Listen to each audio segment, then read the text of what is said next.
Welcome back to Retro Rules Vault, where horsepower never dies. Today we're bringing back an old favorite with a fresh coat of freedom and a copyright strike in the rearview mirror. That's right, this episode's a redo of one of our earlier videos, cleaned up, tuned right, and ready to rumble without tripping any YouTube wires. Because modern cars? Well, they forgot what muscle means. They whisper with turbochargers, we roar with big blocks. And this beast? It's the 1968 Chevrolet Camaro SS, a car that didn't just drive onto the scene, it exploded into it like a cannonball wrapped in chrome. Sleek, snarling, and unapologetically American, the 68 SS was Chevy's way of showing up to mediocrity.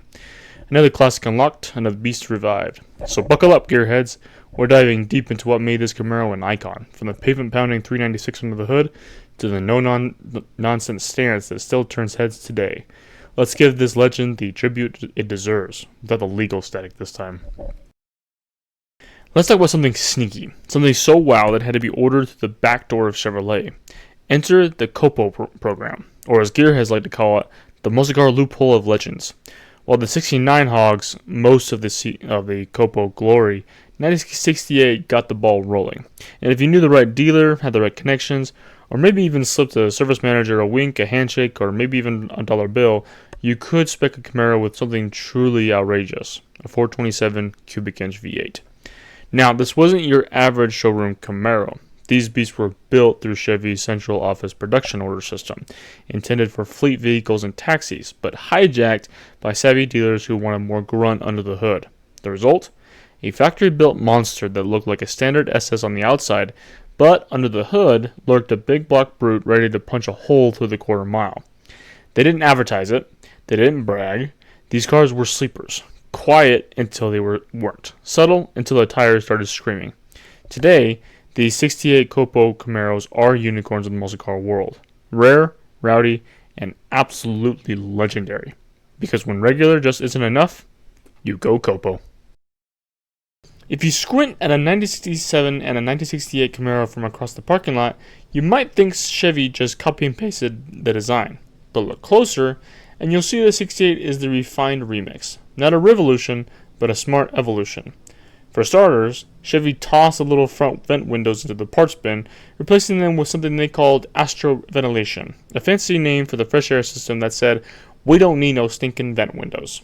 And thanks to new federal safety mandates, 1968 brought in side marker lights on the front and rear fenders. Mandatory? Sure. But Chevy made them look cool, like glowing punctuation marks on muscle-bound poetry. The front grille got a touch meaner, more pointed and aggressive, while out back, the taillight split into two separate lenses, like the Camaro was raising its eyebrows at anyone daring to challenge it. Non-RS models also ditched the round running lights for oval ones, like a subtle wink from a heavyweight fighter. And the big block SS models? Chrome hood inserts that mimic velocity stacks, plus a menacing low-gloss black tail panel. It was muscle dressed for a street fight, with a little flair for showmanship.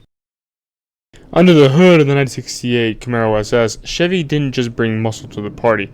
They brought a bench press, a protein shake, and a chip on their shoulder. The standard SS engine was a 350 cubic inch L48 V8, a small block screamer with just the right amount of punch for spirited street fun. With 295 horses on tap, it didn't just purr. It growled like a junkyard dog waking up from a nap. But if the 350 was the bar brawler, the optional 396 big block was the heavyweight prize fighter. With 350 horsepower at 5200 RPM and a tire-melting 415 foot-pounds of torque at just 3400 RPM, this engine didn't ask politely for speed. It demanded it. Hit the gas and it would launch you like a trebuchet strapped to a rocket. Now, enthusiasts whispered about the legendary 427, but here's the kicker. It wasn't available as a regular production option. You wanted one of those in your Camaro? You needed backroom deals, deep GM connections, or a creative dealership with COPO paperwork. Bottom line, the 1968 Camaro SS was built to intimidate and accelerate, and with a 396 under your right foot, the only thing quicker than the car was your own heartbeat. Behind every roaring Camaro SS engine was a transmission just trying to keep up. And in 1968, Chevy gave you a whole buffet of gearbox options depending on how much shifting you wanted and how many gears you could handle. Starting with the Saginaw 3-speed M15, this was your base level bare bones gearbox. If you didn't check any boxes on your order form, this column shifted 3-speed was what you got. Not flashy, but it got the job done. Kind of like wearing steel-toe boots to a dance. If you wanted a floor shift in your SS350, though, you needed to pony up for the BorgWarner heavy-duty 3-speed M13, which was optional for the SS350 but required for the SS396 unless you picked a different gearbox. For those who preferred a little more wrist action, the Muncie 4-speed was where things got real. The M20 wide ratio handled most SS350s and SS396s with 325 horsepower. One more bark, the M21 close ratio was available for the 350 horsepower SS396.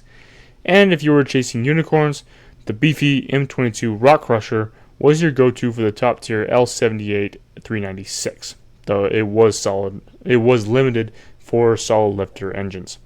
Automatics, you had the trusty 2-speed Powerglide, smooth but basic and mostly for small blocks, and a few sneaky TH350 test mules snuck out via COPO in '68, but most buyers never saw them.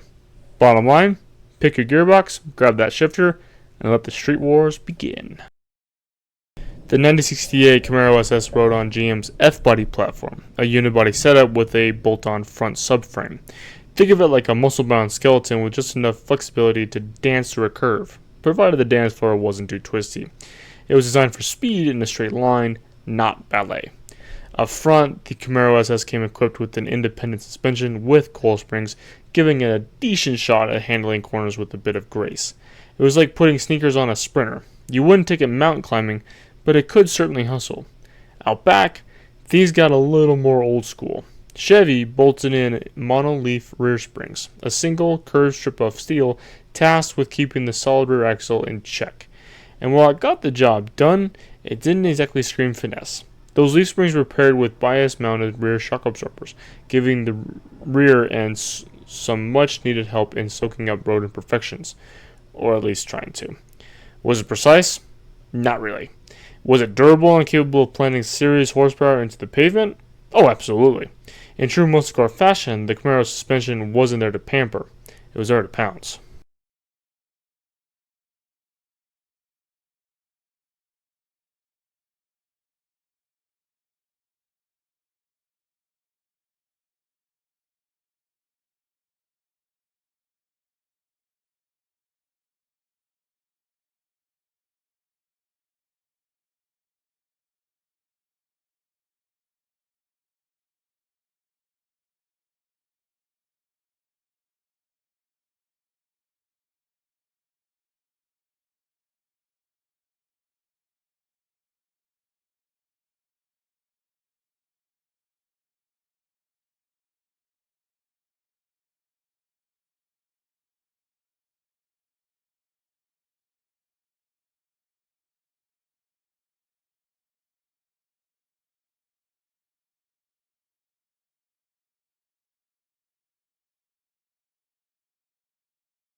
Step inside the 1968 Camaro SS and you won't find touchscreens, voice assistants, or 16-way power seats. What you will find is pure analog attitude, a cabin that smells like gasoline and vinyl dreams. The interior was all business, with just enough flair to remind you that this wasn't your grandpa's grocery getter. You got bucket seats up front that hugged you just enough to keep you planted during hard launches, but let's be honest, lumbar support wasn't really part of the conversation. The dashboard was clean and driver-focused, with large, legible gauges and optional extras like a center console with auxiliary gauges, if you wanted to keep tabs on your oil pressure like a nervous parent at a science fair. A 3-spoke steering wheel gave you the reins, while options like AM/FM radio, air conditioning, and tilt steering added just enough luxury to remind you that this muscle machine still had manners. Barely. Technology in the 68 SS was less about digital wizardry and more about mechanical magic. Every knob, lever, and switch felt connected or to something real. No nonsense. No filters. Just you, the machine, and the road ahead, like a rock concert in a vinyl-wrapped bunker.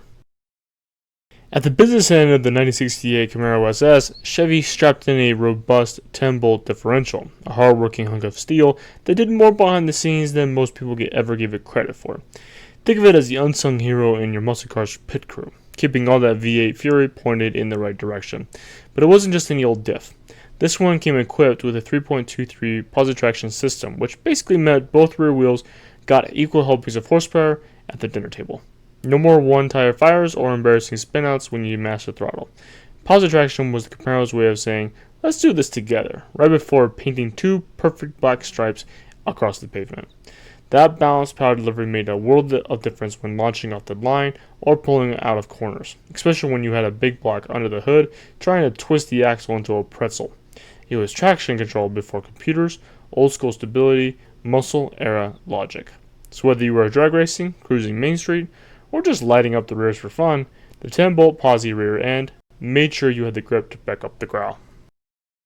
The 1968 Camaro SS had the kind of proportions that made tape measures blush. At 184.6 inches long and 72.3 inches wide, it was wide-shouldered and low-slung, like a linebacker in a leather jacket. Standing at just 50.9 inches tall, this machine didn't just hug the road. It practically laid down on it, daring the wind to mess up its hair. With a 108-inch wheelbase, the Camaro struck a near-perfect balance between aggressive handling and comfortable cruising. It was short enough to dive into the tight corners, but long enough to look like it was built for speed even while parked. That stance gave it a presence, a swagger really, like it was flexing even when it was standing still. And the weight? A respectable 3,190 pounds of Detroit steel, V8 Thunder, and vinyl bravado. Not exactly featherweight, but hey, this wasn't some skinny European trying to step espresso and take corners at 90. This was a bruiser, a muscle car with broad hips and a rumble in its throat.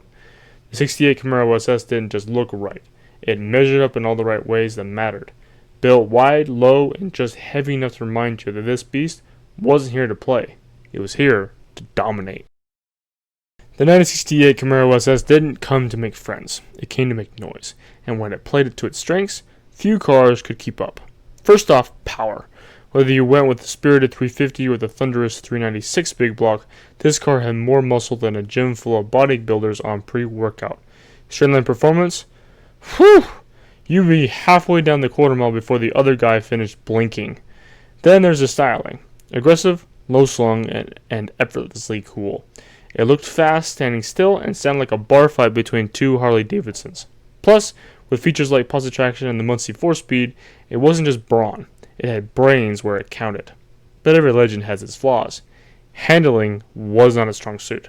That solid rear axle and mono-leaf suspension made corners feel more like suggestions than commitments.